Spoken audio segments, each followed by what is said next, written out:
Assalamualaikum warahmatullahi wabarakatuh. Di video ini saya akan menjelaskan materi tentang mengevaluasi kesesuaian hasil produk dengan rancangan. Pengertian evaluasi produk. Sebuah perusahaan yang mengolah bahan mentah menjadi bahan jadi tentu harus melakukan evaluasi terhadap produknya. Pentingnya melakukan evaluasi produk agar perusahaan bisa memantau setiap kerusakan produk, kemudian dicari penyebabnya dan segera dilakukan perbaikan. Evaluasi produk adalah evaluasi yang diarahkan untuk melihat hasil program yang akan dicapai, sebagai dasar untuk menentukan keputusan akhir, diperbaiki, dimodifikasi, ditingkatkan, atau dihentikan. Adapun faktor yang biasa dipakai dalam mengevaluasi kepuasan produksi manufaktur menurut Garvin dalam Lovelock 1994 antara lain yaitu A. Reputasi produk serta tanggung jawab perusahaan terhadapnya. Dalam hal ini, konsumen melihat kinerja karakteristik operasi pokok dari produk inti yang dibeli. B. Ciri-ciri atau keistimewaan tambahan, yaitu karakteristik sekunder atau pelengkap yang merupakan fasilitas tambahan yang menambah fungsi dasar berkaitan dengan pilihan pengembangan. C. Kehandalan, yaitu kemungkinan kecil akan mengalami kerusakan atau gagal digunakan. D. Kesesuaian dengan spesifikasi, yaitu sejauh mana karakteristik desain dan operasi memenuhi standar yang telah ditetapkan. E. Daya tahan, berkaitan dengan berapa lama produk tersebut dapat digunakan. F. Kemampuan pelayanan, merupakan karakteristik yang berkaitan dengan kecepatan kompetensi, kenyamanan, mudah direspirasi, serta penanggulangan keluhan yang memuaskan. G. Estetika, merupakan karakteristik yang bersifat subjektif, sehingga berkaitan dengan pertimbangan pribadi dan refleksi dari preferensi atau pilihan pribadi. H. Kualitas yang dirasakan, bersifat subjektif, berkaitan dengan perasaan pelanggan dalam mengkonsumsi produk tersebut, seperti meningkatkan harga diri. Biasanya merupakan karakteristik yang berhubungan dengan reputasi. Yang kedua, penentuan kualitas produk dan pengendalian mutu produk. Adapun standar dari kualitas suatu produk ditetapkan dengan mempertimbangkan hal-hal sebagai berikut. A. Kualitas produk pesaing. Minimal perusahaan menghasilkan produk dengan kualitas yang sama dengan pesaing, bahkan sedapat mungkin lebih baik dari produk pesaing tersebut. B. Manfaat akhir dari produk. Apakah produk tersebut sebagai produk akhir atau produk perantara untuk diproduksi lebih lanjut? C. Keseimbangan antara harga dan kualitas. Perusahaan harus menyesuaikan harga jual dengan kualitas produk. Pengendalian mutu terhadap produk tentu sangat diperlukan.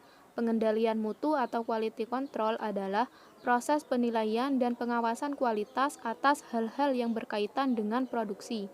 ISO 9000 mendefinisikan pengendalian mutu sebagai bagian dari manajemen kualitas yang berfokus pada pemenuhan standar kualitas suatu produk. Yang ketiga, pendekatan pengendalian kualitas produk. Pengendalian kualitas bertujuan untuk mencegah terjadinya penyimpangan-penyimpangan, baik bahan, tenaga, waktu, maupun kualitas barang, serta untuk memperbaiki kesalahan-kesalahan yang pernah terjadi sebelumnya, pada saat maupun setelah proses produksi.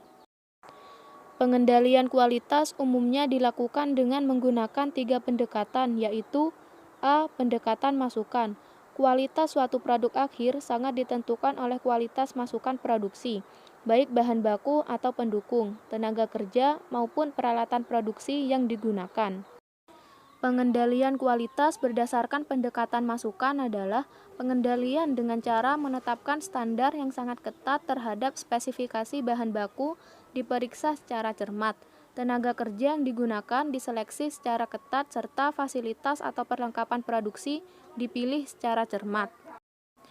B. Pendekatan proses. Pendekatan ini dilakukan melalui pengendalian yang ketat terhadap standar proses produksi yang dijalankan.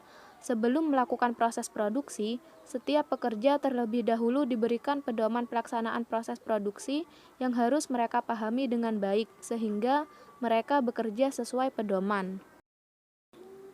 C. Pendekatan keluaran. Pendekatan ini dilakukan dengan melihat kesesuaian produk akhir dengan pesanan atau standar yang telah ditetapkan, yaitu dengan melihat dan memeriksa sampel produk.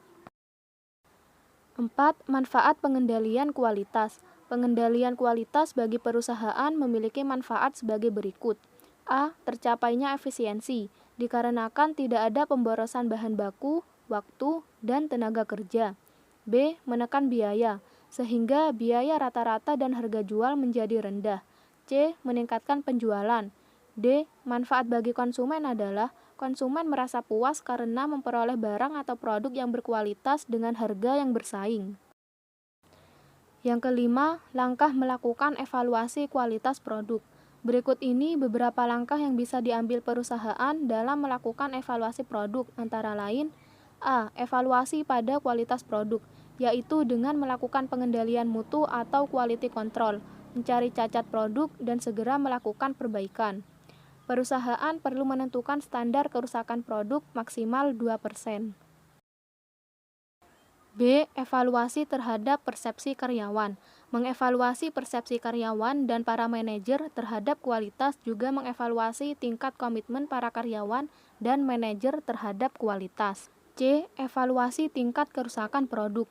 Evaluasi ini dilakukan untuk mencari penyebab terjadinya kerusakan, seperti kualitas bahan yang digunakan tidak sesuai dengan standar, keteledoran karyawan yang disebabkan kurangnya pengawasan atau mesin yang sudah tidak layak pakai. Setelah diperoleh hasil dari analisis tersebut, dapat digunakan sebagai evaluasi terhadap strategi bisnis perusahaan yang telah mencanangkan kebijakan mutu barang yang dihasilkan oleh perusahaan, termasuk kebijakan tingkat kerusakan barang.